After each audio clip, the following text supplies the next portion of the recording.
I'm so glad you're here today because this story is something special. It's about unexpected connections, difficult choices, and a moment that changed everything. If you enjoy relaxing storytelling like this, take a second to like the video. I read every single one. Now, let's begin. A mafia boss who'd been told he could never father a child knelt in the mud before two abandoned kids and felt his entire world crack open in that single breath.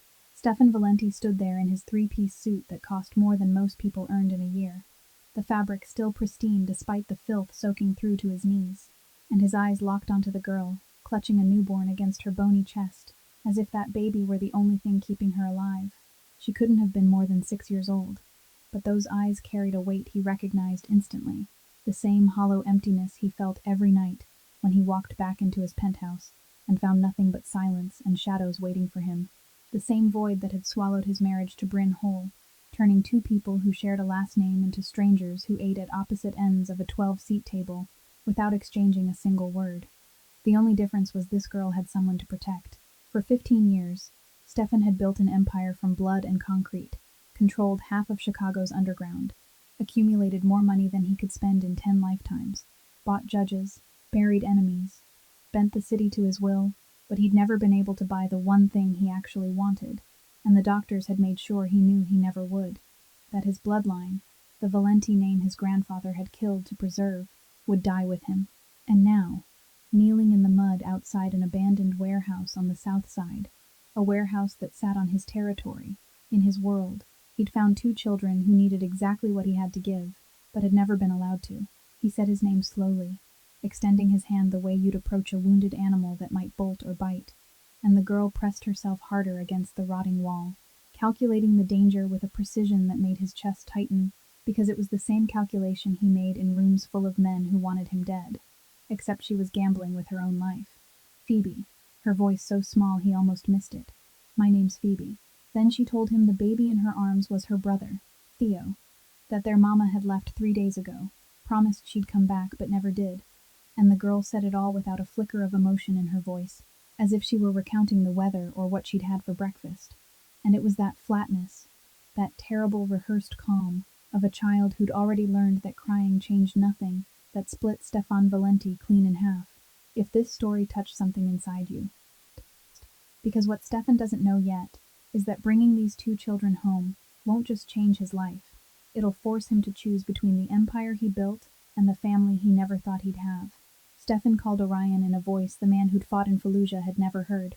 Not a commanding voice, not a threatening one, but the voice of someone trying to stay calm and not knowing how. Bring the car here. Now. Orion didn't ask, didn't need to, because in 8 years as Stefan Valenti's right hand, he'd learned that when his boss spoke like that, everything had slipped past the usual rules.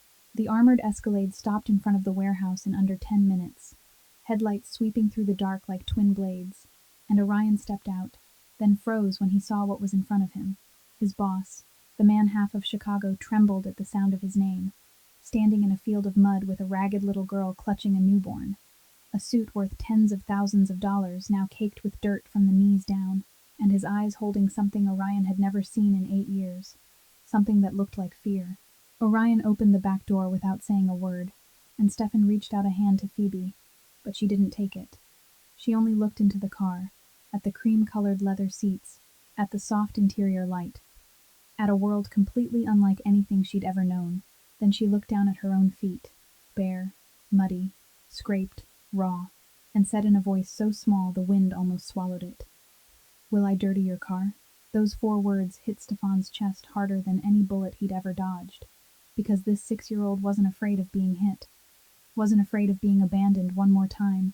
She was afraid of dirtying a stranger's seat, afraid that the only thing keeping her from going back to that mud was whether she was clean enough to be allowed to sit on leather. Stefan knelt again, this time right beside the open door, met her eyes, and spoke slowly. "Get in, sweetheart. It's just a car."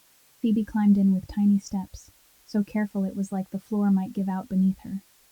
She perched on the very edge of the seat with only a quarter of her body, back stiff as a board, both arms locked around Theo, eyes fixed straight ahead, too scared to touch anything. Orion drove, glancing up at the rearview mirror every few seconds, and what he saw there made him grip the wheel tighter, Stefan Valenti sitting beside a 6-year-old with the face of a man who didn't know what to do, and that was something Orion had never seen on his boss. Helplessness.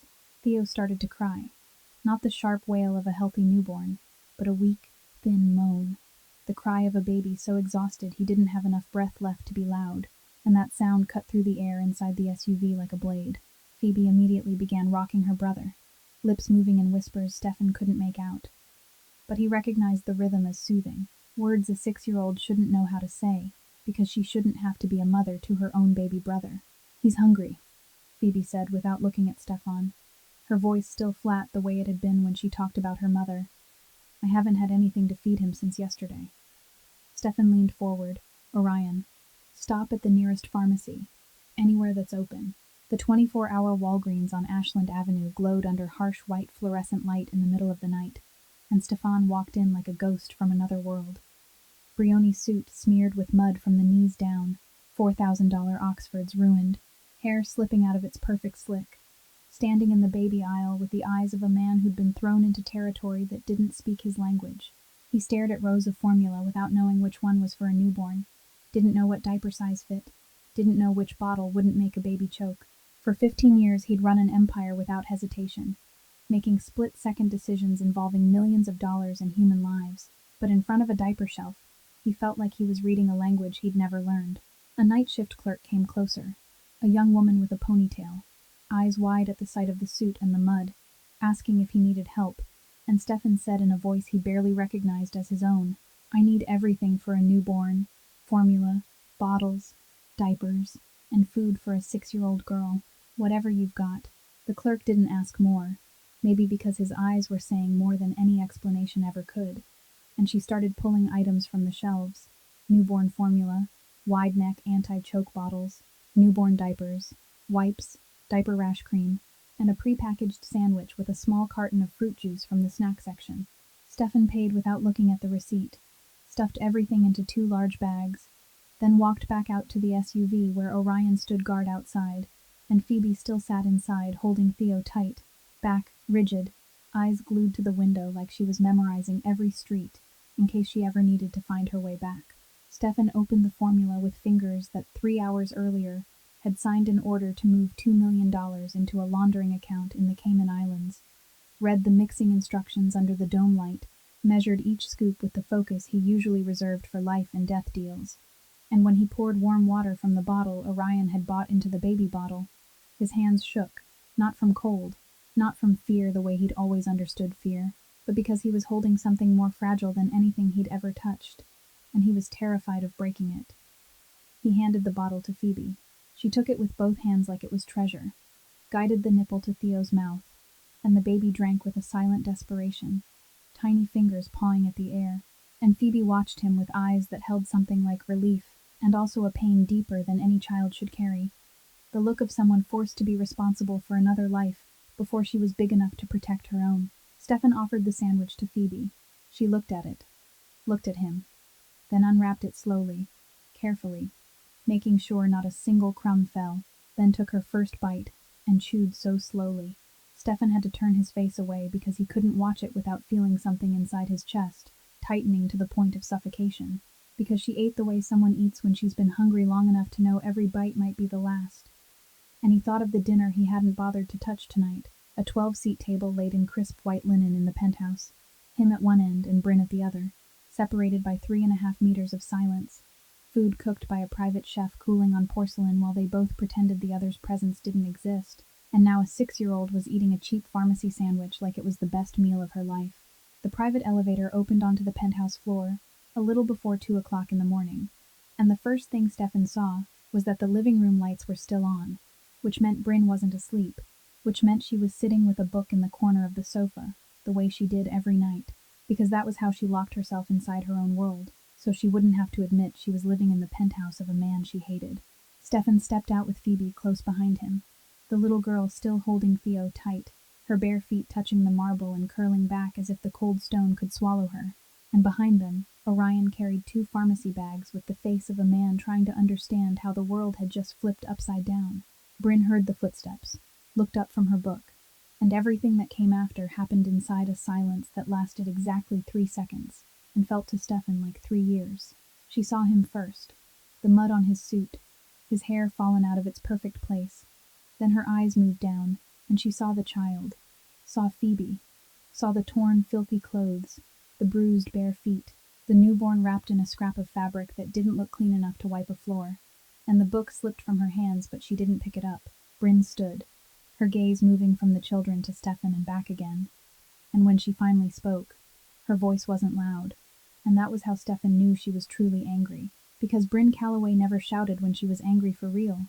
She went cold, her voice dropped lower, and each word came out clean and sharp like a scalpel she'd used in the emergency room. You brought kids here. It wasn't a question. You didn't call 911. You didn't call DCFS. You didn't call the police. You, Stefan Valenti, the boss the FBI tracked step by step, brought 2 abandoned children into your penthouse at 2 in the morning like you were carrying a package and not 2 human beings. Stefan set the bags on the floor, slow and controlled, the way he always moved when he was challenged, and he met Bryn's eyes. If I call DCFS, they'll separate them. The 6-year-old goes to one home, the newborn goes to another. You know how that system works. The last line hit exactly where Stefan meant it to hit, and he hated himself for using it, but he needed her to stop looking at him like that, with the eyes of a wife staring at her husband and seeing only a criminal. Bryn didn't move, and Stefan watched the moment his words pushed through her anger and touched something deeper, something she'd buried carefully, but never deeply enough. When she was 7, Illinois foster care split Bryn from her biological brother, a 10-year-old boy named Jamie, the only person in the world who'd ever held her hand while she cried, and they sent them to different families on opposite sides of the city, then different cities, then different states. And Bryn didn't see Jamie again until 17 years later, when she got a call from a hospital in Gary, Indiana, telling her brother had died of a drug overdose in a cheap rented room, and the only thing they found in his pocket was an old worn photograph of 2 children sitting on the steps of a temporary house, a brown-haired little girl and a brown-haired boy, holding hands, smiling, before the system tore them into 2 pieces and never put them back together.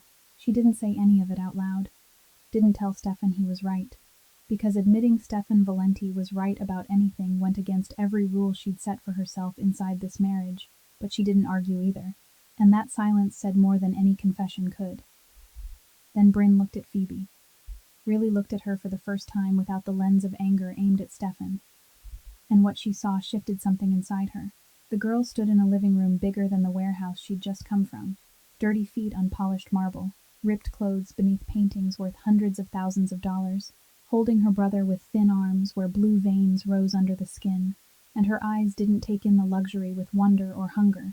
She looked at everything with calculation, searching for an exit, measuring the distance to the door, deciding whether the woman in front of her was a threat.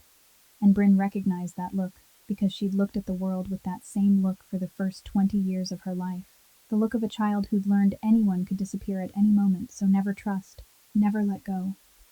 Never let anyone close enough that their leaving could hurt. Bryn walked to Phoebe and knelt down, slow and deliberate, not the kind of kneeling in mud that Stefan had done, but the kneel of a nurse at a pediatric bedside, eye level, not threatening, not rushed, letting the child decide the next move. Phoebe stepped back half a step on instinct, but her back hit the wall, and there was nowhere left to go, so she stayed still, holding Theo tight, staring at the woman kneeling in front of her, with old eyes measuring every millimeter of space between them.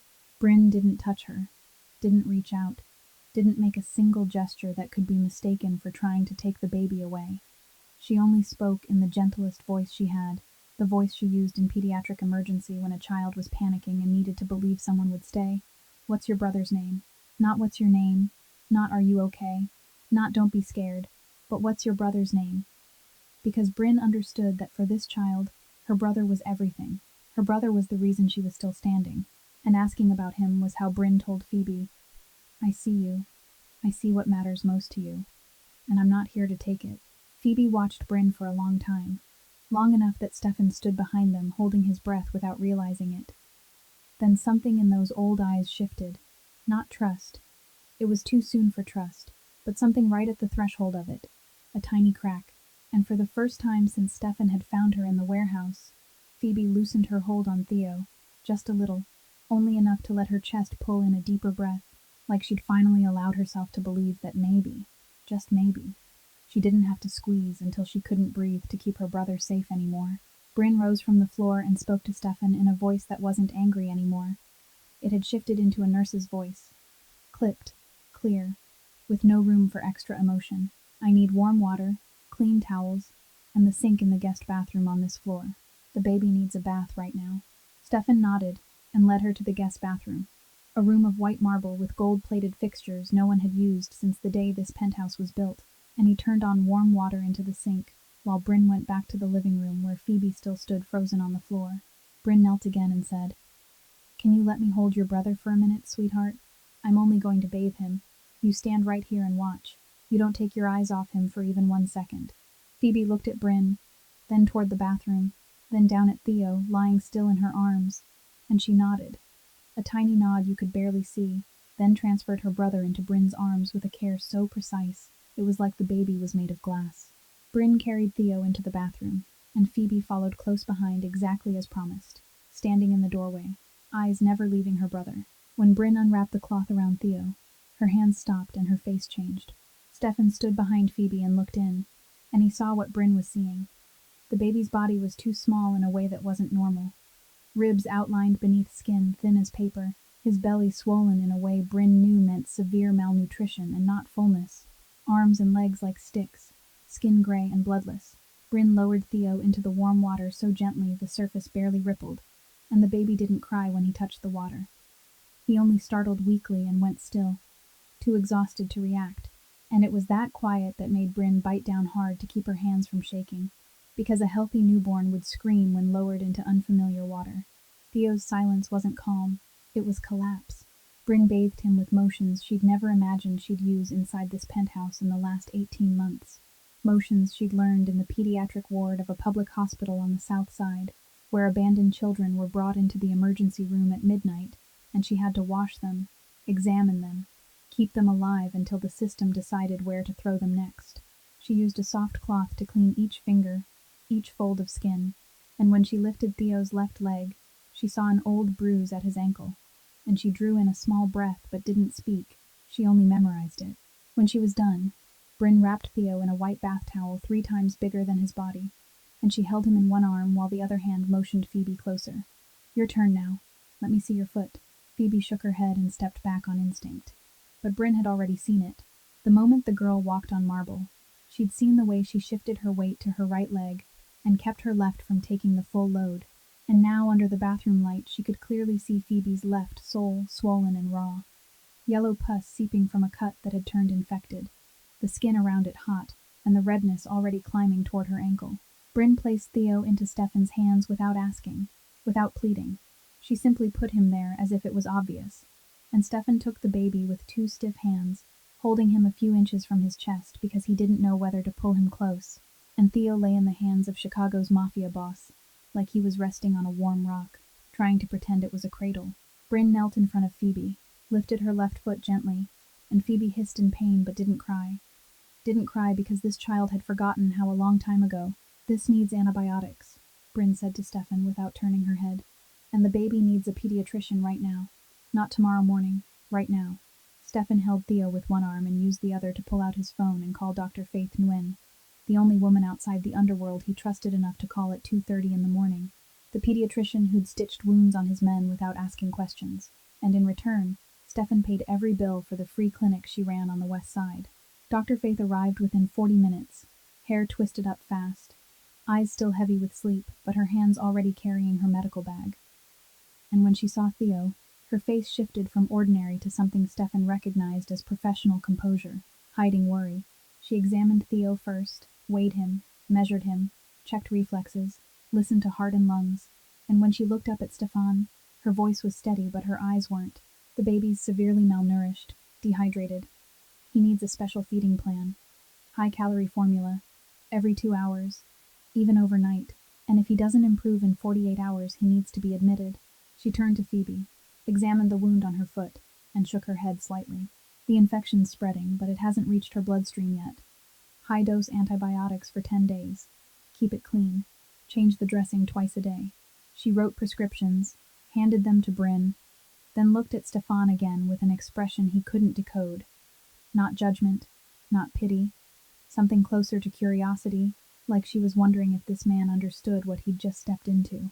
After Dr. Faith left, Bryn mixed the special formula the doctor had brought, fed Theo, and when the baby finished and began to fall asleep in her arms, Bryn walked him through the kitchen. Slow steps, a gentle sway, and from her mouth came a small melody. No clear words, just soft, low notes. A lullaby she couldn't remember learning, maybe from one foster mother in the long chain of foster mothers who came and went through her life, or maybe from a biological mother whose face she couldn't recall. But the melody was still there, tucked deep inside a drawer of memory she thought she'd locked years ago. Stefan stood at the kitchen doorway with his back to the wall and listened.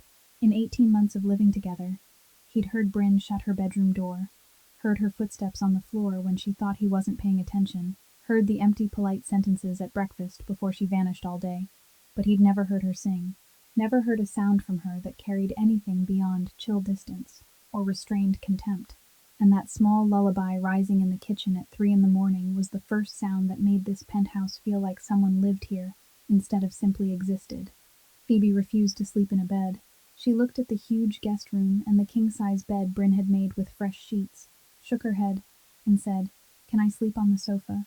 Then, without waiting for an answer, she climbed onto the couch, curled into a ball, pulled Theo to her chest, and closed her eyes in a defensive posture, even in sleep, back turned outward to shield her brother, both arms around him, ready to squeeze tight and run if anything happened.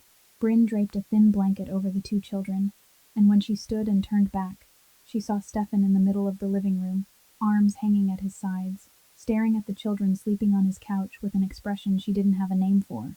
Not weakness. Stefan Valenti wasn't weak, but something that looked inward and found emptiness.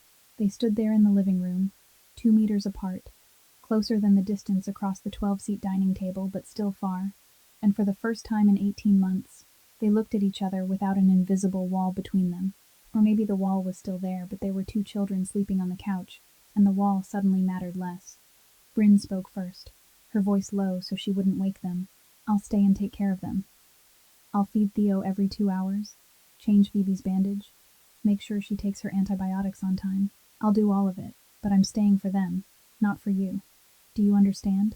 Stefan looked at her, at eyes that for 18 months had given him nothing but coldness, and now were lit by something he'd never seen turned in his direction. Even if that light wasn't for him, but for the two children behind him, it was still there, in this room, in the air between them, and it was more than he'd ever had in this marriage. He nodded. That was enough. On the first morning, Theo's crying rang out at 6 o'clock, and Stefan opened his eyes on the couch in his office where he'd managed to lie back for a few hours, needing 2 seconds to remember why there was a baby crying inside his own penthouse. Then he got up and walked into the living room, where Bryn had already lifted Theo into her arms, dark circles under her eyes from waking every 2 hours to feed him exactly on the schedule Dr. Faith had given. Stefan stood beside her, watched the baby wail in Bryn's arms, then said, "Let me hold him. Go rest for a bit." Bryn handed Theo over without arguing, because she was too tired to fight, and Stefan held the baby with 2 stiff hands, keeping him away from his chest like he was holding a bomb. And Theo cried louder. Phoebe appeared from the sofa, hair tangled, eyes watchful as always, and she looked at Stefan holding her brother with the assessing stare of someone who'd held that baby hundreds of times. Then she said in a flat, matter-of-fact voice, "You have to support his head. Hold him close so he can hear your heart. He likes that." Stefan looked at the 6-year-old teaching him how to hold a newborn, and did what she said, pulling Theo against his chest, supporting the head with his palm. And the baby stopped crying almost immediately, lying still to listen to the heartbeat of Chicago's Mafia boss, beating faster than usual.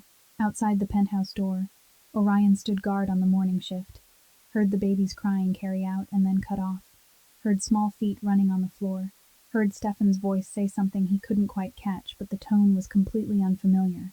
And Orion Banks, a man who'd once watched his boss order a traitor handled without blinking, now stood outside that door with the pure confusion of someone watching something that didn't fit a single scenario he'd ever been trained to manage. The days after that repeated in a new rhythm no one in this penthouse had ever known. Bryn fed Theo, changed Phoebe's bandage, took temperatures, wrote down medication times in a small notebook. Stefan fumbled his way into the gaps with the things he could do, holding Theo when Bryn needed both hands free, driving out to buy more formula and diapers when they ran low, sitting beside Phoebe while she ate breakfast. And Phoebe ate everything. She ate everything that was put in front of her. But at every meal, Bryn noticed a slice of bread disappeared from the plate and reappeared in the coat pocket of the jacket Bryn had loaned her, folded neat, tucked deep. Bryn didn't speak, didn't take it out, didn't explain that she didn't have to do that because she wouldn't go hungry here. Because Bryn knew words wouldn't work, because 20 years ago she'd done the same thing, hiding bread in her own pockets, in every new foster house. Not only because she was hungry, but because it was the only thing she could control in a world where everything else could be taken at any moment. So instead of talking, every morning Bryn quietly placed an extra slice of bread beside Phoebe's breakfast, like it was an accident, like there was always more, so the girl could hide it without shame. On the fourth day, Phoebe still hid the bread, but she ate more. On the sixth day, she hid less. By the end of the week, the slice stayed on the plate, and Phoebe didn't hide it anymore. And Bryn knew it was the first sign the girl was starting to believe the next meal would come. On the fifth day, Phoebe ran a fever. Not high, but enough to worry Bryn because of the antibiotics, and the way the girl's immune system had been worn thin. Bryn called Dr. Faith for guidance, and she said to watch her through the night. If the fever climbed, then bring her into the clinic. Stefan was halfway to a meeting with 3 captains who controlled the northern lines. A meeting he'd postponed twice, and couldn't postpone again without losing face. And when Orion texted that the girl had a fever, Stefan told him to turn the car around. Orion glanced into the rearview mirror. Boss, that meeting. Stefan didn't repeat himself. Orion turned the car. That night, Stefan sat in the chair beside the sofa where Phoebe lay, not sleeping, watching her breathe through feverish sleep, sometimes placing his hand on her forehead to check her temperature in a way he didn't know he'd learned, maybe from a faint memory of his grandfather's hand on his forehead the last time before he died. Bryn woke at 3 to feed Theo, passed through the living room, and saw Stefan still sitting there, head slightly tilted, eyes on Phoebe, his hand resting on the blanket near the girl's hand but not touching, and Bryn paused in the hallway shadows and watched for 10 seconds before she turned away. And in those 10 seconds, for the first time since the day she'd signed the marriage papers, she wondered if beneath the ice she'd always believed was the whole of him, something was starting to melt. Phoebe's fever broke the next morning, and Stefan went to the meeting one day late, without explaining anything to anyone.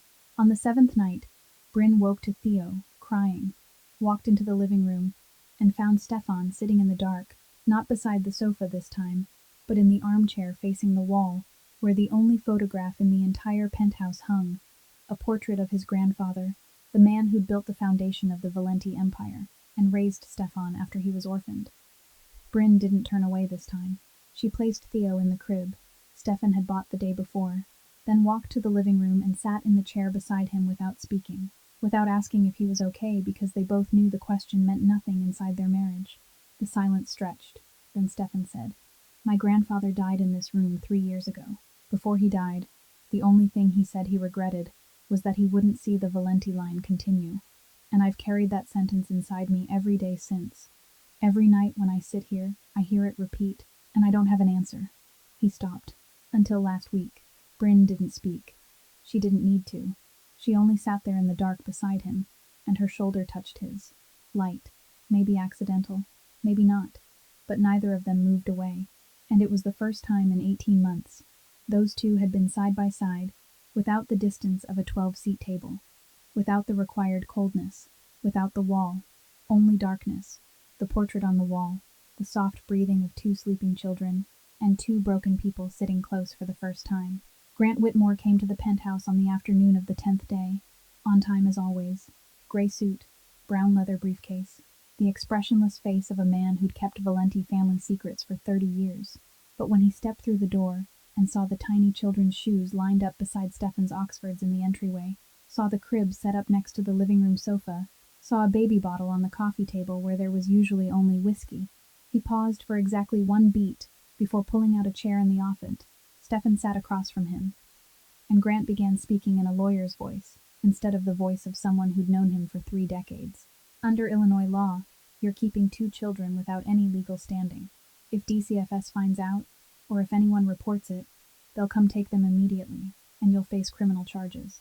The only legal route is to file for temporary guardianship through family court, and that comes with a home study, meaning a DCFS worker will come, inspect the residence, interview both spouses, run background checks, assess living conditions, and this is where everything gets complicated.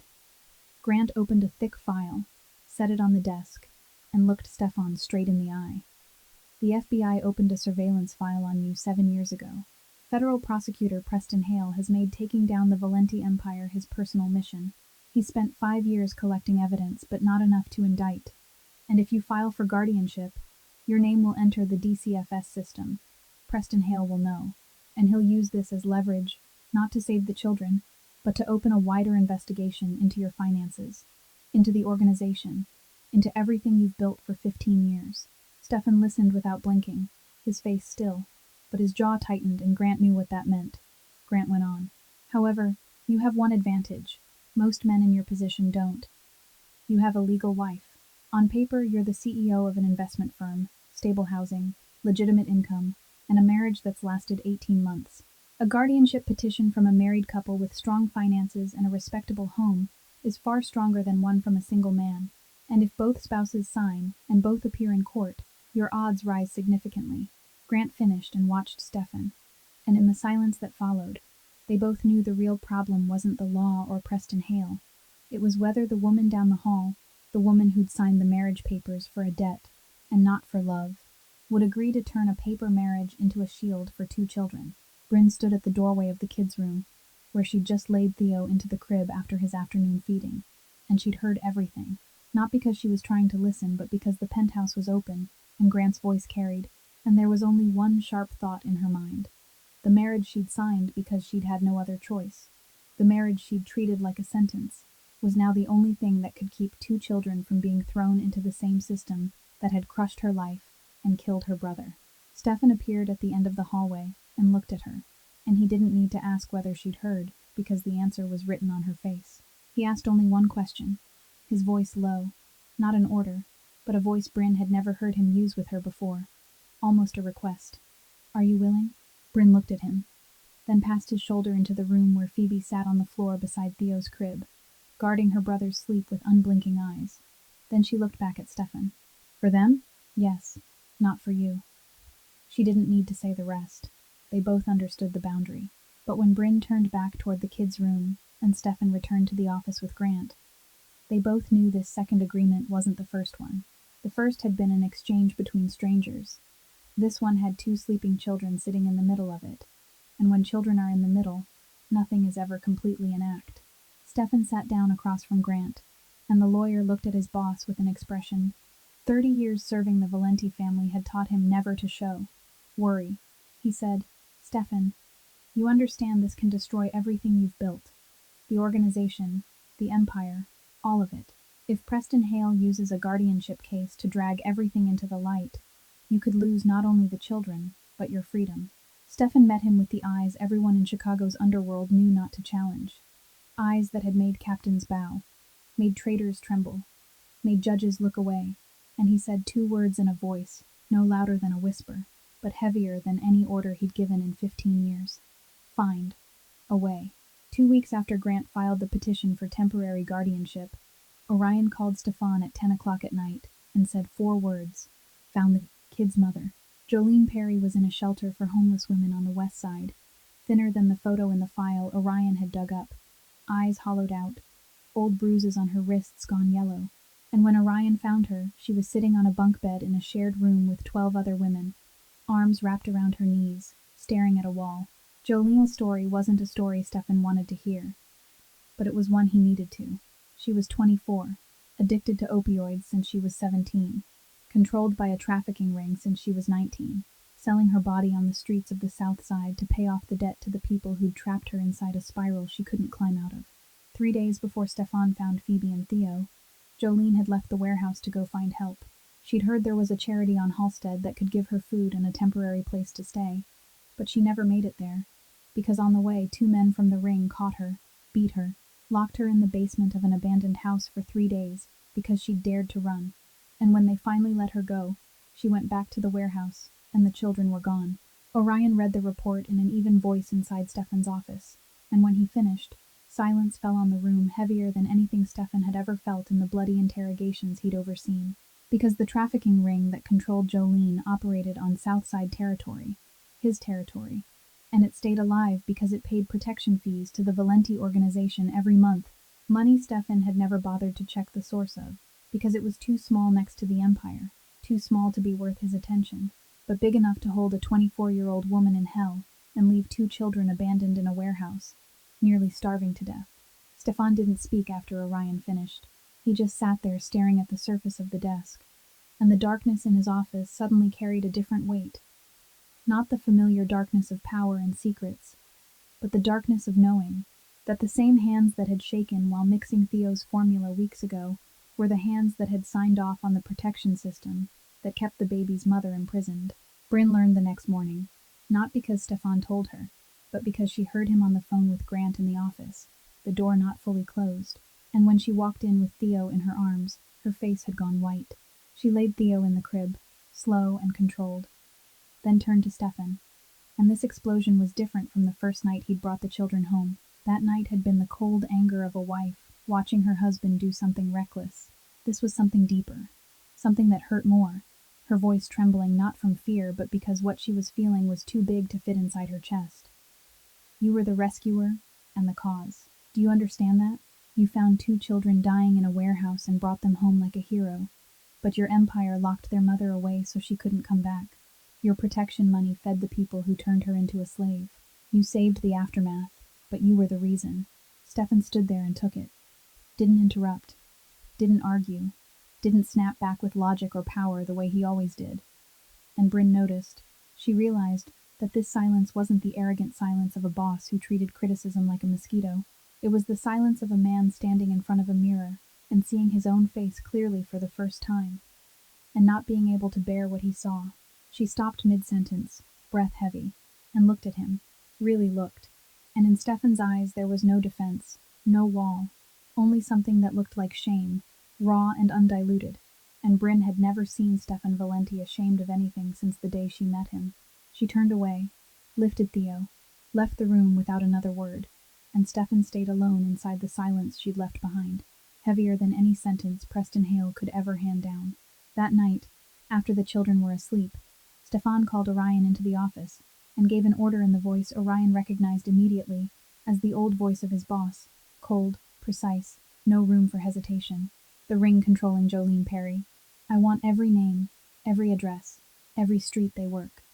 And I want them gone from my territory in 48 hours. Not moved. Gone. Orion nodded and left the room. And 48 hours later, the trafficking ring that had controlled Jolene no longer existed.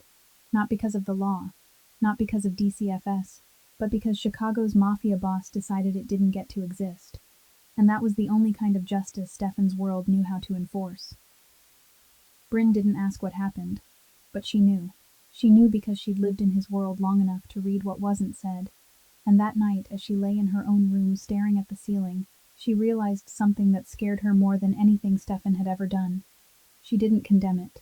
Not completely, because one part of her, the part she hated admitting was there, understood that there were some evils that could only be erased by another evil, and that understanding was what was truly terrifying.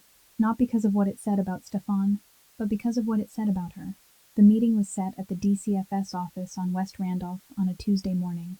A small room with an old wooden table, flickering fluorescent lights, and a social worker sitting in the corner with a notebook. Everything gray and cold, in the way only system buildings know how to be cold. Phoebe sat between Stefan and Bryn on the plastic chairs in the waiting area, back straight, eyes sweeping the hallway the way she always swept every new room looking for an exit, and her hand was locked around Bryn's hand, not Stefan's, her tiny fingers squeezing Bryn's knuckles hard enough to bleach them white. And Bryn squeezed back, because she understood that a child doesn't choose the strongest hand to hold, she chooses the hand she believes won't let go. Stefan watched the way the girl held his wife's hand and said nothing, but something passed through his eyes. Not jealousy, not hurt, something closer to the recognition that in the war for Phoebe's trust, Bryn had gone much farther than he had, and maybe that was the way it should be. The meeting room door opened and the social worker invited them in, and when the 3 of them sat on one side of the table, Phoebe started to tremble, not from cold but from somewhere deeper, the tremble of a child who knows something is about to change, and can't tell which direction it will change in. Then the door opened again, and Jolene walked in. She was thinner than she'd been 2 weeks earlier, when Orion found her, but clean, hair tied back, wearing clothes the shelter had given her, and her eyes Stefan recognized instantly as the older version of Phoebe's, swept the room and stopped on her daughter. Jolene collapsed into the chair across from them and broke into sobs before she could say anything, both hands reaching across the table toward Phoebe. Baby, my baby, I'm sorry, I'm sorry. Phoebe looked at her mother, and in her eyes there were 10 emotions at once that no 6-year-old should have to carry. Longing, anger, fear, love, the part of her that wanted to run into her mother's arms, and the part that wanted to step back behind Bryn. And in the end, she stood, walked around the table, and let her mother hold her, but she didn't let go of Bryn's hand until the distance made it impossible. Jolene held her daughter and cried without sound, shoulders shaking, face pressed into Phoebe's hair, and Phoebe hugged her back but didn't cry. She just stood there inside her mother's arms with her eyes open, looking over Jolene's shoulder at Bryn as if checking that the other woman was still there, still not going anywhere. Then Phoebe spoke, her voice small but clear in the quiet room. Mom, I want to see you, but I'm scared you'll take me away from where I am. I'm safe there, Mom. I eat every day. Theo's getting better. Miss Bryn sings to Theo every night. Jolene pulled back, hands still on her daughter's shoulders, staring into Phoebe's eyes, and what she saw there broke her in a way even years under the ring's control had never managed, because her daughter was telling her she'd found safety, and that safety wasn't with her mother. Jolene looked up toward the other side of the table, and her gaze landed on Stefan, and Stefan saw her recognize him, not the man himself, but the name, because on the streets of the South Side, the name Valenti is whispered in the dark among girls like Jolene, with the same feeling people whisper the name of a storm, knowing it's there, knowing you can't outrun it, only hoping it won't sweep over you. You're the one who saved my children, Jolene asked, and her voice carried something that was gratitude and confusion at the same time. Why? Who are you to care about the kids of a drug-addicted street prostitute? The silence stretched. The social worker stopped writing. Bryn looked at Stefan. Stefan looked at Jolene for a long time before he answered, his voice low, carrying nothing of the boss, and only the shape of a truth he'd never said to anyone except the walls of darkness in his penthouse. Because I was a kid nobody wanted to. Jolene stared at him like she was trying to decide if that was real or just another kind of manipulation she'd learned to expect on the street. But what she saw in Stefan's eyes wasn't a trick. She saw truth, raw material you can't fake, and she believed him. She started crying again, this time not only for her daughter but for herself, for her life, for everything that had gone wrong since she'd been smaller than Phoebe. I know I can't raise them, Jolene said through tears. I don't have a home. I don't have a job. I've only been clean for 2 weeks and I don't know how long I can hold it. But please don't let me lose them completely. Don't let them forget me. Bryn stood, walked around the table, and knelt in front of Jolene at eye level, the way she'd knelt in front of Phoebe on the first night in the penthouse, and she took the hand of a woman she'd never met, but understood more deeply than anyone else in that room, because Bryn knew what it was to lose a brother to the system, knew what it was to grow up unwanted, and she wouldn't let that happen to these 2 children. Nobody wants to separate you from your children, Bryn said, and her voice was steadier than it had ever been in her life. I promise you, I'll care for them like they're mine, but you'll always be their mother. Always. And they'll know that. Jolene looked at Bryn, then at Stefan, then at Phoebe, standing by the table watching everything with old eyes, and she nodded slowly. I agree to temporary guardianship, she told the social worker, but her eyes stayed on Bryn. On the condition that I can visit them, I need to know they're okay. I need them to know I didn't leave because I didn't love them. The social worker nodded and wrote it down. And the meeting ended with an embrace between Jolene and Phoebe that no one in the room dared interrupt, Jolene whispering into her daughter's ear words only the 2 of them could hear. Then she let go, wiped her eyes, stood, and walked out without turning back, because she knew if she looked back, she wouldn't have the strength to keep walking forward. 8 months passed, and the penthouse on the top floor became a place Stefan no longer recognized, in the best way he could have imagined. Phoebe went to a private school in Lincoln Park, caught up within 3 months, and by the 4th month she was at the top of her class.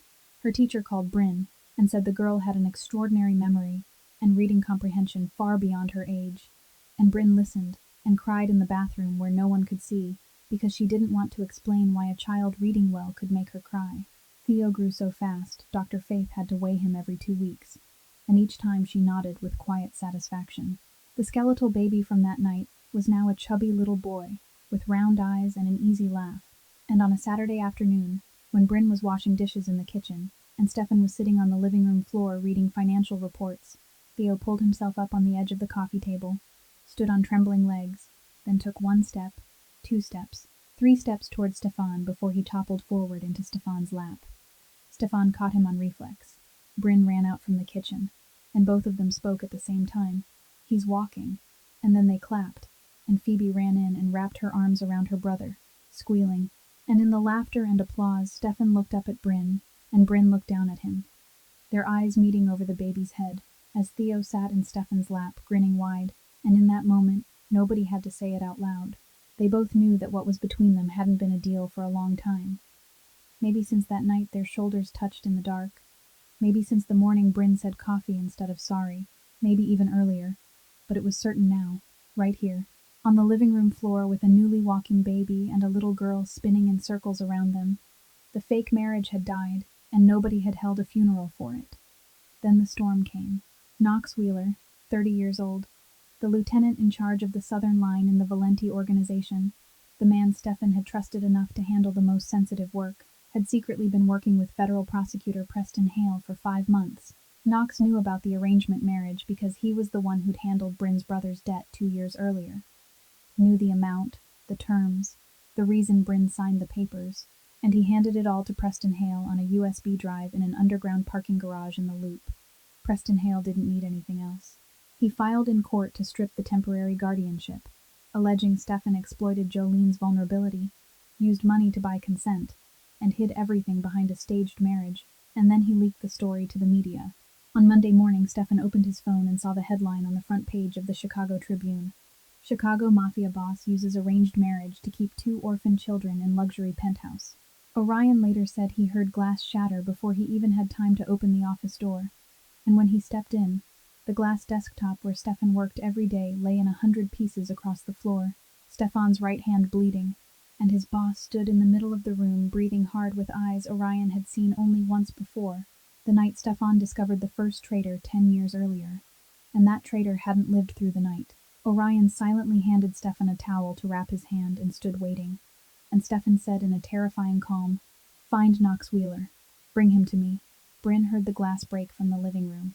She placed Theo in the crib, checked that Phoebe was still asleep, then walked to the office and saw the shards on the floor, the blood on the towel around Stefan's hand, the article glowing on the phone screen amid the broken glass. She read the headline, read the opening lines, and every word was true. That was what hurt most. They weren't lying. They were telling the truth in a way that turned everything into a crime. Bryn looked at Stefan, and this time she wasn't angry, wasn't cold, didn't explode. She was something Stefan had never seen aimed at him before. Pain, the real pain of someone about to lose what she loves. And when she spoke, it wasn't a wife talking to her husband. It was a teammate speaking to a teammate in the middle of a battle. "They're saying our marriage is fake, and they're right. It started fake. But what I feel for the kids is real. She stopped, didn't finish, swallowed the rest down.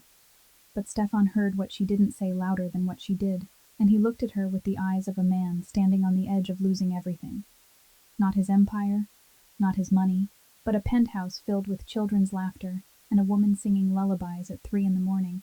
"Then help me keep them," he said, voice low. Not an order, not a demand, but the closest Stefan Valenti could come to a plea.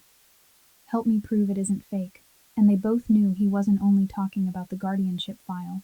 Orion found Knox Wheeler within 24 hours and brought him to the underground basement beneath the Italian restaurant on Taylor Street, the front where tourists ate pasta upstairs, while downstairs, the Valenti empire handled problems that never appeared on paper. Knox sat on an iron chair in the center of the room, hands tied behind his back, one side of his face swollen because Orion wasn't a patient man when a target tried to run. And when Stefan came down the concrete stairs, his shoes striking each step like a countdown, Knox lifted his head and looked at his former boss with eyes Stefan had seen a dozen times on a dozen different faces. The eyes of a man who knows he's about to die. The basement was cold, bare concrete walls, one single bulb, and the smell of dampness mixed with fear so familiar to Stefan he almost didn't notice it anymore. He stopped in front of Knox, arms hanging at his sides, and stared at the traitor with the eyes that, for 15 years, had been the last thing many people ever saw. Knox opened his mouth. "Boss, I can explain." Stefan almost smiled because the line was so familiar it had lost all meaning. Every traitor thinks he can explain. Nobody ever has. Orion stood against the wall, arms folded, waiting for the order he knew was coming because it always came. And the procedure was simple. Stefan gave the word. Orion carried it out. Knox disappeared, and by morning Chicago's underworld would understand that betraying the Valentis ended only one way. Stefan looked at Knox and saw the simplest answer to every problem. Kill Knox and there's no witness for Preston Hale. Nobody to confirm the arranged marriage. Nobody left to threaten the guardianship. One small nod and Orion would handle the rest, and everything would slide back into the old order. The order Stefan had lived by his entire life. But the night before, after the kids were asleep, after Stefan had wrapped his bleeding hand and cleared the shattered glass from his office, Bryn had come and stood at his doorway, the first time she'd stood at his door instead of her own, and she'd said it in a voice that wasn't an order and wasn't a request. It was the voice of someone placing the only thing she had on the table. If you kill one more person, you'll never deserve to be those children's father. She didn't add anything, didn't explain, didn't threaten to leave. She just said it and walked back to her room, and Stefan stood alone in the hallway listening to her door close, knowing that sentence would change everything, or change nothing at all, depending on who he was when nobody was watching. And now he stood here, in the basement, in front of Knox Wheeler, Orion waiting for the word. Everything so familiar he could have done it in his sleep, but in his head it wasn't the South Side or the rules of the underworld. It was Bryn's lullaby to Theo at 3 in the morning. It was Phoebe's hand locked around Bryn's at the DCFS office. It was Theo taking 3 steps and falling into his lap. It was everything he'd lose if he stayed the man he'd always been. Stefan stared at Knox a moment longer. Long enough for Knox to start crying. Long enough for Orion to tilt his head slightly because his boss never waited this long. Then Stefan turned to Orion and said, "Call Grant." Orion didn't blink, but his arms uncrossed, and that was the biggest reaction the former Marine had ever shown to shock. Stefan looked back at Knox, and his voice when he spoke wasn't the voice of mercy. It was still the boss's voice, cold and exact. "You're not dying today. Not because I'm sparing you, because you're worth more alive than dead. You're going to sit in front of Grant Whitmore and tell him everything Preston Hale asked you to do. Every meeting, every document you handed over, every promise he made you, and Grant's going to use all of it to make sure Preston Hale never touches my family."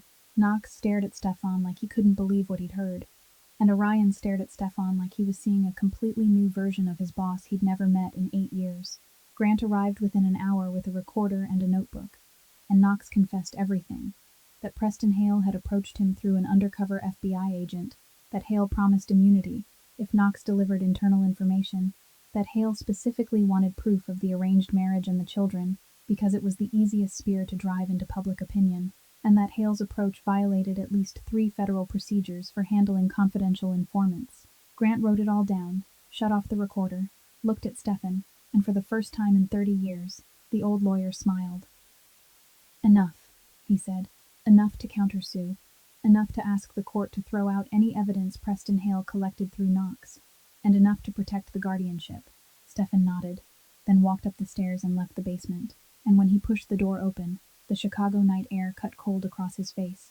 But he pulled it into his lungs like a man breaking the surface after nearly drowning. He didn't spare Knox because he'd become a good man. He knew he wasn't a good man, and maybe never would be. But he chose control instead of destruction for the first time. Not because it was more profitable, but because one woman had looked at him long enough to see what else he could be, and because 2 children had taught him that real strength isn't the power to kill whoever you want. It's the ability not to kill when you can. The hearing took place on a Wednesday morning at Family Court, the Richard J. Daley Center in downtown Chicago, courtroom 712, on the 7th floor. A room much smaller than people imagine when they think of a case involving a mafia boss. Nothing but oak tables, hard chairs, the Illinois flag on one side and the American flag on the other, and fluorescent light that fell on everyone with a ruthless honesty that spared no one. Stefan sat on the left beside Grant Whitmore, wearing a gray suit instead of black because Grant warned that black looked too much like a funeral or a criminal trial, and he sat straight-backed with a calm that only Orion in the back row knew was an act. Bryn sat beside Stefan, hands resting on her lap, posture rigid, face blank, and to anyone watching they looked like a composed couple, but under the table, her knee was shaking, and she clenched her hands together to force it to stop. Preston Hale sat across from them, 50 years old, short-cut gray hair, the angular face of a man who'd spent his whole career believing he was the only good person in the room, and he watched Stefan the way a hunter watches prey when the trap has already snapped shut. The judge called the case, and Preston Hale stood at once, wasting no time, striking from the first sentence. He argued that Stefan Valenti, under the cover of a legitimate CEO, brought 2 abandoned children into his home without reporting to authorities, that he used money to obtain the biological mother's consent, and that Stefan's marriage to Bryn was a staged financial arrangement designed to create a family front for a guardianship petition. Stefan was called to the stand, and Preston Hale stepped closer, close enough to make it feel like he wanted Stefan to smell his confidence. Mr. Valenti, you can't have children, can you? I have medical records confirming you were diagnosed as infertile. So isn't it true you found 2 children and saw an opportunity to fill what nature denied you? The courtroom went silent. Grant moved to object, but Stefan glanced at him and gave a small shake of his head. Then Stefan looked at Preston Hale, not with the boss's eyes, but with the eyes Bryn had seen the night he sat in the dark staring at his grandfather's portrait, and he said, "Yes, I can't have children. That's the truth I live with every day. A doctor told me 6 years ago, and I've carried it ever since like a sentence with no crime I can appeal." The room went so quiet you could hear the court reporter's pen pause. Stefan continued, "But not being able to create a child doesn't mean I can't love a child. Phoebe and Theo aren't replacements for the child I'll never have. They're themselves, and they deserve to be loved for who they are, not for the empty space inside me. When I found them in that warehouse that night, I wasn't thinking about statutes. I was thinking about keeping them alive, and I'd do the same thing again if I could go back."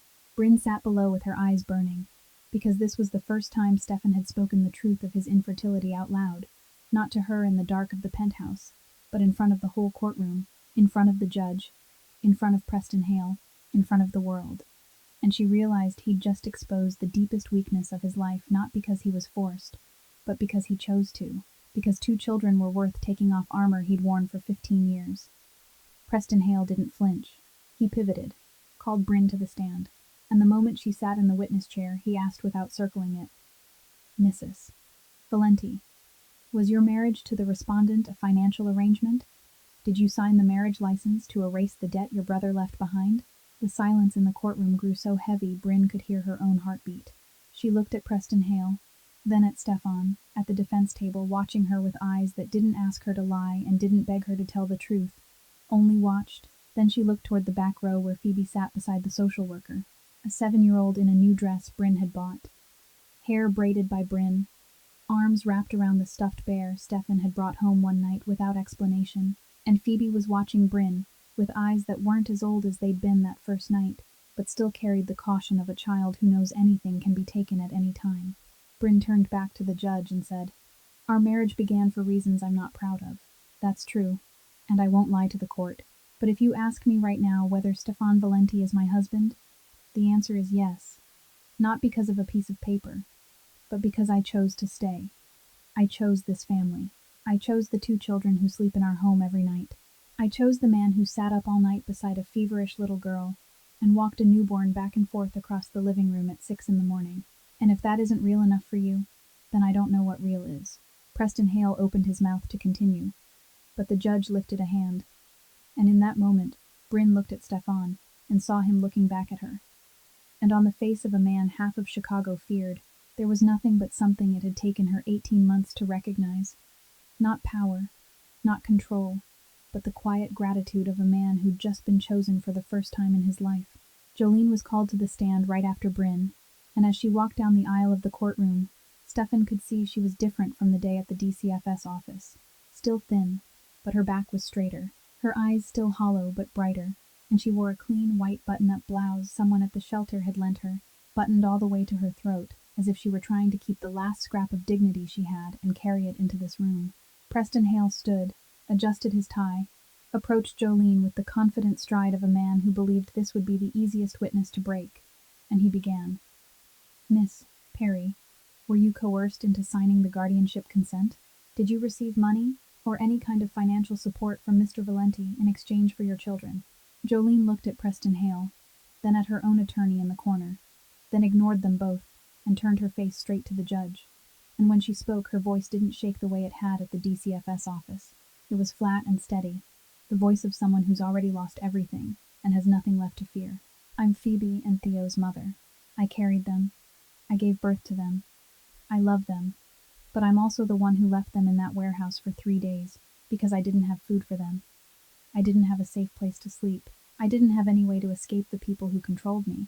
And when I tried to go find help, I got caught and locked up. So don't ask me if I was coerced. My life has been a long chain of coercion. But the decision to let my children stay with that man was the freest decision I've ever made. Preston Hale opened his mouth like he was going to cut her off, but Jolene didn't stop. Her voice rose a little, not a shout, just enough that every word hit the courtroom walls and came back. He didn't buy my children. He saved them from me. And the woman sitting there, she pointed toward Bryn, is the woman my daughter trusts. Phoebe holds her hand, not mine. That hurts worse than anything I've ever lived through. But it also means my child is safe. And if Your Honor takes them from that family today, you're sentencing Phoebe and Theo to go through again the very thing they just escaped. I'm their mother, and the hardest decision of my life was letting them go, because I love them too much to keep them in pain. Please don't turn my pain into a political weapon. Jolene turned to Preston Hale, stared straight into his eyes, and asked, Do you have kids? Preston Hale froze. For the first time all morning, he froze, and he didn't answer, but his jaw tightened, and Jolene continued, If you do, then you know being a parent sometimes means letting go. That's what I'm doing. Don't use it against me. The judge made notes, face unreadable, then called a recess so the court psychologist could interview Phoebe privately. Phoebe was led into a small room at the end of the hallway, the door shutting behind her, and Stefan and Bryn sat on plastic chairs outside and waited. 40 minutes, Grant said. It usually doesn't take longer than that. But 40 minutes in a courthouse hallway when your family's future sits behind a closed door is longer than 40 years. Stefan sat still, elbows on his knees, staring at the floor. And at minute 5 he reached his hand to the right, without looking, without speaking, just offered it. Bryn looked at that hand, the hand that had signed death orders, shattered a glass desk, trembled mixing formula for a newborn, and now lay between them on a courthouse bench, with the palm turned upward, and she placed her hand in it, and he closed his fingers around hers. And they sat like that through the remaining 35 minutes without a single word. The door opened. Phoebe walked out, eyes red but not crying, and she went straight to Stefan and Bryn, slid in between them, sat down, and didn't say a word. Everyone was called back into the courtroom. The judge took the bench, adjusted his glasses, opened the file, and began in the even tone of someone who'd read thousands of rulings but weighed every word in this one. This is a complex case. I've reviewed the medical reports, showing both children were severely malnourished when found. The infant boy showed signs of dehydration that were life-threatening. I've reviewed the psychological report indicating the child Phoebe has strong emotional attachment to both guardians. She addresses them in the way children address only people they trust. I've heard testimony from the biological mother confirming voluntary consent without coercion, and I've reviewed evidence submitted by the respondents showing procedural violations in how the prosecutor gathered information. He paused, looked at Preston Hale, then looked at Stefan and Bryn. I deny the motion to remove guardianship. Temporary guardianship remains in place, and the court authorizes the start of formal adoption proceedings. The gavel came down, and Bryn bowed her head, both hands covering her mouth, shoulders shaking, and Stefan sat perfectly still like if he moved the ruling would dissolve into smoke. Phoebe looked at them, then climbed into Bryn's lap, and Bryn held her and cried without being able to stop, and Stefan set his hand on both their backs without speaking because he didn't trust his voice right now. Outside the courthouse on the concrete steps, Jolene waited. She'd cried every tear she had left in the courtroom, so her face was dry and calm now. Phoebe ran to hug her, and Jolene hugged her back, breathed in the smell of her daughter's hair, then let her go, brushed her cheek, and said, Be good, baby. I'll visit. I'm going to get clean all the way. I'm going to start over. When Phoebe turned back toward Bryn, Stefan stepped close to Jolene and pulled a white envelope from the inside pocket of his suit and handed it to her. Jolene took the envelope and looked at him without opening it. Stefan said, There's money in there, and the address of a rehab center in the suburbs.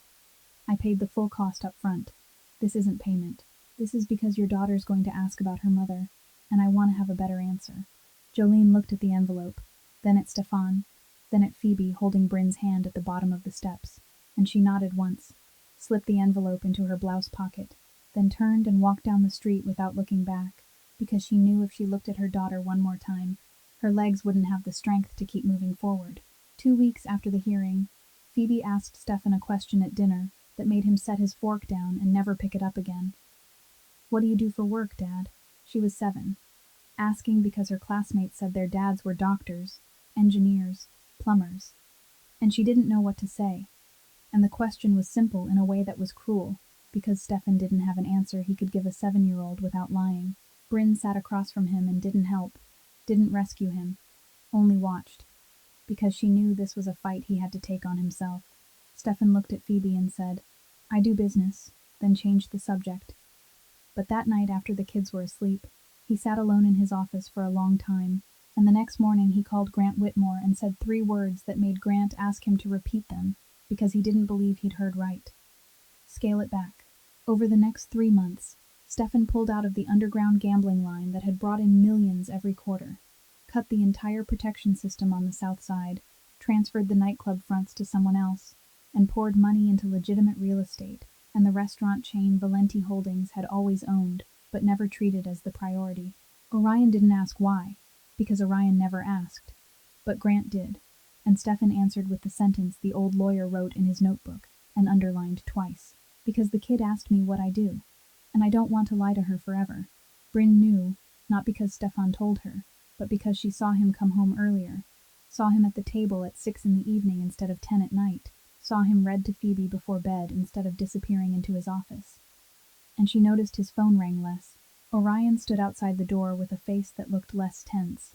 The midnight meetings stopped happening, and she wasn't naive. She knew Stefan couldn't wash 15 years of blood away with a few months of legal business, but she could see he was trying. And for Bryn Calloway, who'd grown up in a world where nobody ever tried for her, someone trying was enough to let something inside her shift. The change in their marriage didn't come with one big moment. It came in things so small they were almost invisible. Stefan started pouring 2 cups of coffee in the morning instead of 1. Bryn started staying at the dining table after the kids finished eating instead of disappearing into her room. They started talking about Phoebe, about Theo, about doctor appointments, homework, and those conversations about the kids. Slowly widened into conversations about everything else. Not many, not deep, but they existed, and their existence was a kind of miracle inside a marriage whose first 18 months had been nothing but silence. Then one night the kids went down early because Phoebe was exhausted after a school field trip, and Theo was teething and had fussed all day before collapsing at 7. Stefan sat on the sofa reading documents, and Bryn sat beside him reading a book. No 12-seat table between them, just 2 people on one couch with 1 cushion of space. And at some point no one could name exactly. Bryn drifted off, her head tilting, then settling against Stefan's shoulder, and he went rigid for 1 second, and then didn't move again. Not for the next 3 hours, even as his neck cramped and his arm went numb, because he was afraid that if he shifted she'd wake up and leave, and this moment would never come back. The next morning Bryn woke and realized she'd slept on her husband's shoulder all night, and she sat up straight, looked at Stefan watching her with dark circles from staying awake, and she didn't apologize, didn't explain, didn't pretend it hadn't happened. She only said, "Coffee," and Stefan understood that it wasn't a question about coffee.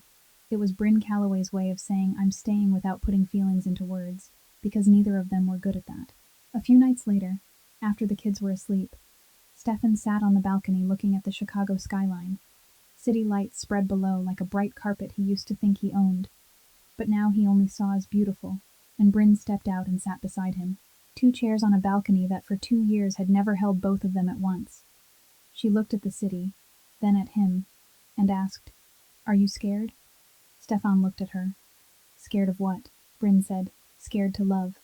Silence stretched. Wind off Lake Michigan swept the balcony with cold breath, and Stefan looked at the skyline, then spoke slowly. "I'm scared to lose. I'm scared to lose the kids. I'm scared to lose." He stopped, looked at her, And for the first time in 2 years, he didn't call her by her name or avoid naming her at all. I'm scared to lose you. Bryn didn't speak. She only put her hand on his on the armrest. And he turned his palm up to receive hers. And they sat like that, fingers intertwined. The Chicago skyline ahead, the steady breathing of 2 sleeping children drifting from the living room behind them. No kiss, no confession, no grand promises. Only 2 broken people learning how to touch without being afraid of getting cut. 6 months after the hearing, on a Saturday morning in early June, when Chicago warmed up enough to make people want to go outside, Stefan told Bryn he wanted to take the kids on a picnic at Millennium Park, and Bryn looked at him like he'd just spoken a foreign language, because in the 2 years she'd known him, she'd never once heard him use the word picnic. But she nodded. She packed snacks into a bag, dressed Phoebe in the floral dress the girl had picked for herself at the store the week before, changed Theo, and the 4 of them stepped into the elevator looking, for the first time, like a family instead of 4 people who happened to live in the same place. Orion drove the Escalade ahead.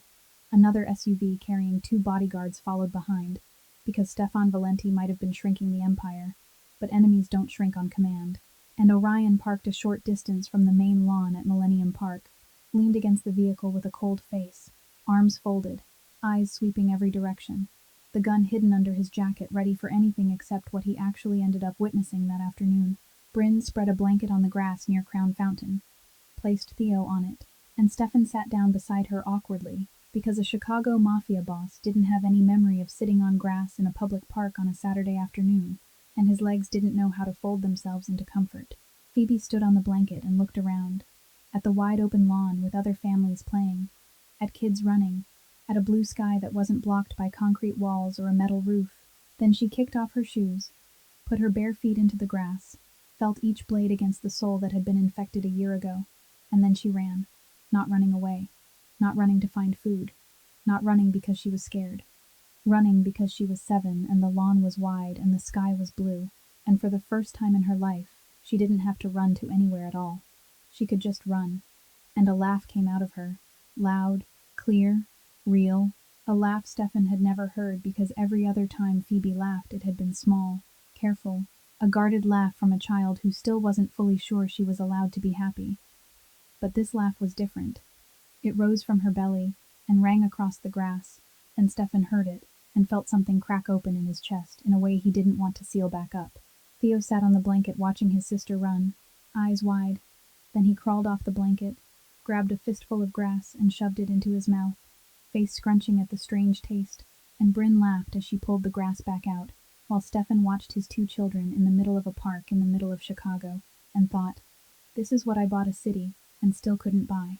Phoebe ran back, cheeks flushed, breathing hard, sweat sticking her hair to her forehead, and she dropped onto the blanket between Stefan and Bryn.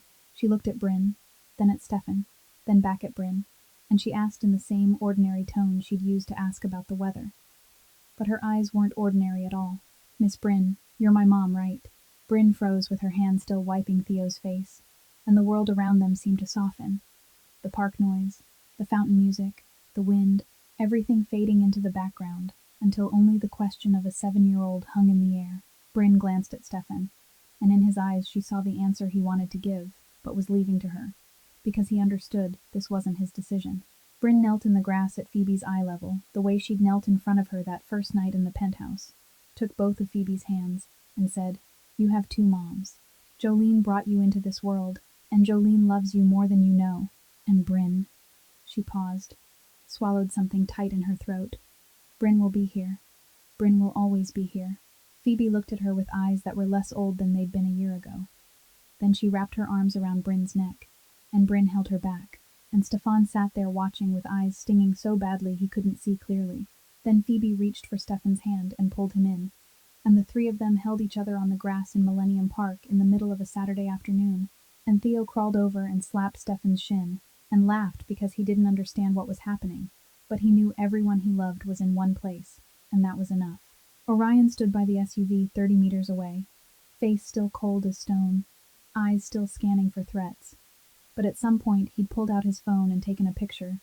4 people on the grass, afternoon sunlight, the Chicago skyline behind them, and he slid the phone back into his pocket and returned to guarding like nothing had happened. That night, Stefan asked Orion to send him the photo, had it printed, framed in simple wood, and hung it on the living room wall, right beside the portrait of his grandfather. The wall that for 2 years had held only one photograph of the man who built the empire, and regretted he wouldn't see it continue, now held a second one. 4 people on grass, and Stefan stood looking at the 2 frames side by side and spoke softly. So no one heard. Grandpa, I found it. 5 months after that picnic, the adoption was finalized. The judge signed the papers, and Phoebe and Theo officially carried the Valenti name, and that night Phoebe asked Stefan if that meant he'd never give her back. And Stefan said never, and she nodded and went to sleep, like that was all she needed. The years that followed moved in a rhythm the penthouse had never known before. The rhythm of family, messy, loud, imperfect, and beautiful. When Phoebe turned 10, she asked Stefan to take her to the warehouse where he'd found her 4 years earlier. Stefan drove down to the south side with Bryn in the passenger seat and Phoebe in back. And when they arrived, the warehouse was gone. The entire lot had been cleared and replaced by a 3-story cream-colored social housing complex, with a children's playground in the middle, a project Stefan had quietly funded through a charity that didn't carry the Valenti name because he hadn't done it to be seen. Phoebe stood on the sidewalk, looking at the new building, trying to remember the old warehouse. But the memory had already started to blur the way childhood memories blur when they're replaced by better ones. And she said, "This is the place, right, Dad?" And Stefan nodded, and Phoebe went quiet for a moment, then said, "I remember being so scared. I remember holding Theo and thinking we were going to die here. Then you came, and everything changed." Stefan held his daughter's hand and didn't speak because he didn't need to, and Bryn stood behind them with her hand on Phoebe's shoulder, and the 3 of them stood on the sidewalk looking at something new rising from old ashes. A year later, on the penthouse rooftop, on a September night, when the Chicago air had turned cold enough for a jacket, but not cold enough to go inside, Stefan and Bryn married again. Not the first time they'd married, but the first time for love. There were no guests except Orion as best man, face cold as stone but eyes a little wet that he would deny until he died. Grant Whitmore as a witness, Dr. Faith Nguyen in the front row, Phoebe in a white dress holding flowers, and Theo, 5 years old, carrying the rings on a small pillow he nearly dropped twice. Bryn wore a simple white dress, not an expensive wedding gown, just a dress she'd chosen in a regular store, because she said this time she wanted everything to be real and not a performance. And when she stepped onto the rooftop with Phoebe leading her in, Stefan looked at her and cried. Orion watched his boss cry, and his face twitched slightly, because in 10 years with Stefan, he'd never seen this. Never once. And Grant had to turn away and wipe his eyes with a handkerchief, because he was old, and tears don't listen anymore. Stefan cried not because he was sad, but because he watched the woman walking toward him, and remembered that 2 years earlier she'd signed the marriage papers with an ice-cold face in a lawyer's office, and now she was smiling, holding flowers, and walking toward him because she wanted to. Not because of debt, not because of a deal, because she chose him. And Stefan Valenti had never been chosen for love in his life. Phoebe entered her teens and started asking about Jolene, not in anger or bitterness, but with the curiosity of a girl trying to understand where she came from. Stefan and Bryn answered honestly, telling her about the circumstances, the ring, the desperation, the love Jolene had but didn't have the life to show. And when Phoebe said she wanted to meet Jolene, they helped her find her. Jolene had gotten clean, lived in Milwaukee, worked in the kitchen of a small diner, rented a clean 1-bedroom apartment, and when Phoebe walked into that diner on a Sunday afternoon, Jolene stood behind the counter and saw her daughter taller, healthier, brighter, then stepped out and held her and cried in silence. And Phoebe held her back this time, not with the defensive arms of a 6-year-old, but with the embrace of a teenager who understood her mother hadn't left because she didn't love her. She'd left because she loved her too much, with too little to offer. Bryn stood outside the diner looking through the glass, holding Stefan's hand, and she didn't go in, because she knew that moment belonged to mother and daughter. Theo grew fast. The chubby baby who learned to walk in the penthouse was now a 12-year-old boy approaching Phoebe's height, obsessed with basketball, always moving, and Stefan didn't miss a single one of his son's school games. Sitting in the bleachers with Bryn, both of them looking out of place among ordinary parents, but nobody cared because Theo was scoring, and that was the only thing that mattered. But one night Theo sat at the dinner table, pushed his plate aside, and said, "I'm different from my friends. They have newborn photos, hospital videos, stories about day one. I don't have any of that."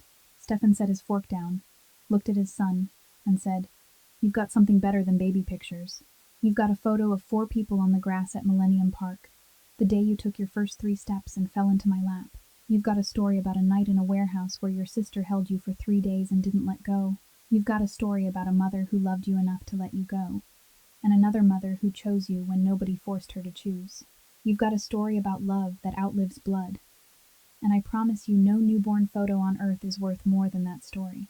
Theo looked at his dad, then at Bryn in the kitchen doorway, wiping her eyes and pretending it was onions, then at Phoebe nodding, and he didn't say anything else. He just pulled his plate back and kept eating, but that night he hugged Stefan longer than usual before bed, and that was the only answer Stefan needed. Phoebe graduated high school as valedictorian and earned a full scholarship to Northwestern for pre-med, and the ceremony was held in the school's big auditorium, with hundreds of parents filling the seats, but Stefan saw only one person on that stage, an 18-year-old girl in a dark blue gown, her mortarboard slightly crooked, standing at the microphone with eyes that weren't old the way they'd been that night in the warehouse, but still carried the depth of someone who'd lived more than her years should have allowed. Bryn sat beside Stefan, her hand wrapped around his, eyes already red before Phoebe even stepped up. Jolene sat a few rows back beside Dr. Faith, wearing a new blouse she'd bought with her cook's paycheck in Milwaukee, hair cut short and neat, over a decade clean, her fingers crushing the graduation program, where the name Phoebe Valenti was printed in black ink on white paper. Theo sat next to Orion, 12 years old, long legs hooked over the seat in front, while Orion sat ramrod straight with a face like stone but tissue tucked in his jacket, because he'd been to enough Valenti family events to know he'd need it. Phoebe held the mic, looked out over the hall, and began in a steady voice that only the people who'd known her from the beginning understood was built from nights of fear and years of being loved. "I want to thank 3 people in particular," Phoebe said, her gaze searching for faces in the crowd. "First, my mom Jolene, the woman who brought me into this world and loved me enough to let go. You gave me the hardest thing a mother can give, freedom to live better, and I want you to know I'll never forget that." Jolene bowed her head in the back row, shoulders shaking, and Dr. Faith put a hand on her back. Phoebe continued. "Next, my dad Stefan, the man who knelt in the mud outside a warehouse and chose me when the world walked past.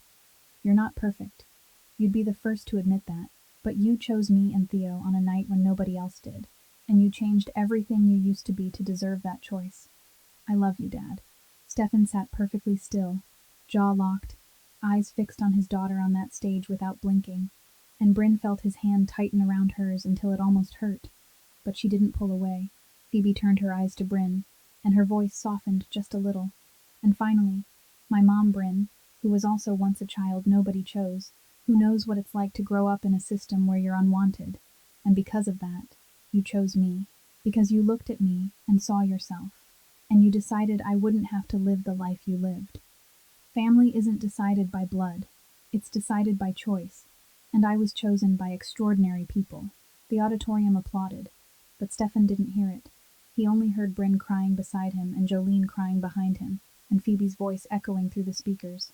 And he thought about the skinny child holding her baby brother in that warehouse, and how she was standing on a stage now, and he thought about how kneeling in the mud that night was the only decision of his life he hadn't needed to think through, and also the only decision he'd never regretted for even a second. The years after that were Phoebe in med school at Northwestern, white nights in the library, weekend shifts at a teaching hospital, and when she graduated as a doctor, she didn't choose a glossy private hospital or an expensive specialty practice. She went back to the public hospital on the south side, where Bryn had once worked, where abandoned kids were brought into the emergency room at midnight and needed someone to see them as human and not a file. "I know what it feels like to be forgotten by the world," Phoebe told Stefan when he asked why she didn't choose somewhere better. "I want to be the person who shows up for those kids. The way you showed up for me." Theo took his own path. He didn't go pro in basketball even though he had the talent. Instead, he started a nonprofit that taught basketball to kids on the south side, using the sport as a bridge to pull them away from the street. And when Stefan asked where the idea came from, Theo grinned and said, "You and Mom taught me that having resources means having responsibility. I'm just doing what you showed me." Theo married, and he and his wife adopted a 5-year-old girl from the foster care system, continuing the circle Stefan began in the warehouse that night, and the first time Stefan held his adopted granddaughter, He looked into her watchful eyes and saw Phoebe, saw himself, saw Bryn, saw every child nobody wanted, who finally found a home. The penthouse wasn't quiet anymore. Every Sunday it was full. Phoebe brought her husband and kids. Theo brought his wife and adopted daughter. Dr. Faith dropped by once a month. Grant got older but still came to drink whiskey with Stefan on the balcony. And Jolene was there every Sunday, in the kitchen helping Bryn cook. The two women laughing together with the easy comfort of people who'd survived something nobody else could fully understand. Two mothers loving the same children in different ways, with nobody needing to compare. Because love isn't a competition. Many years later, Stefan Valenti sat on the penthouse balcony, with hair gone completely white, the hands that once trembled while mixing formula in a pharmacy at midnight now resting still on the chair's armrests. And beside him was Bryn, her threaded with silver too, her eyes needing reading glasses now, but her smile still the same smile she gave him for the first time on the grass at Millennium Park, the day Phoebe asked if Bryn was her mom.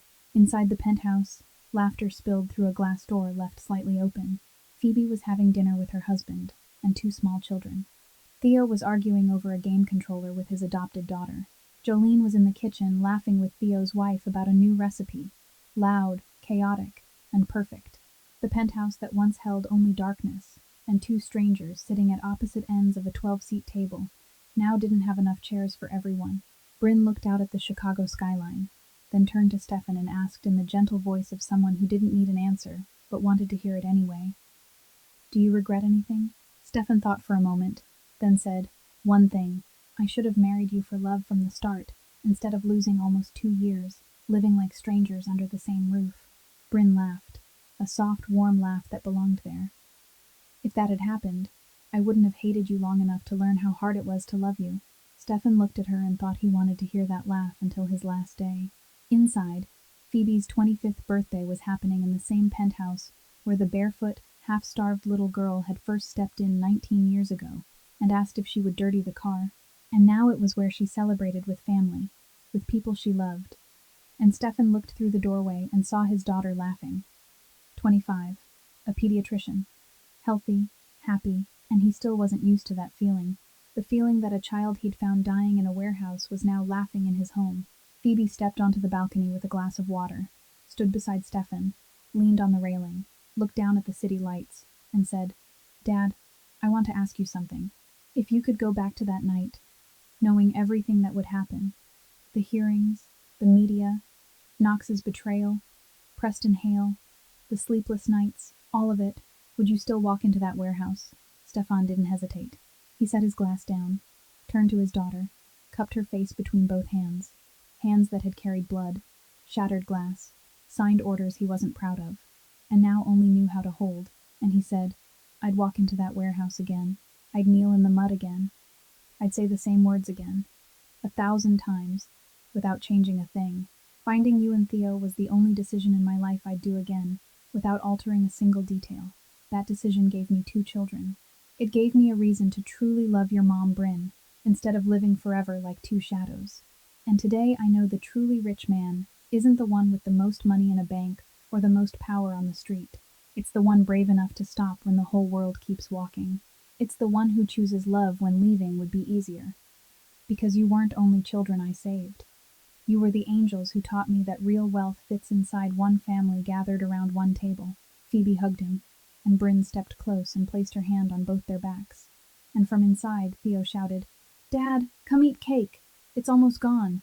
And all 3 of them laughed and walked back inside, into the light, into the noise, into the family.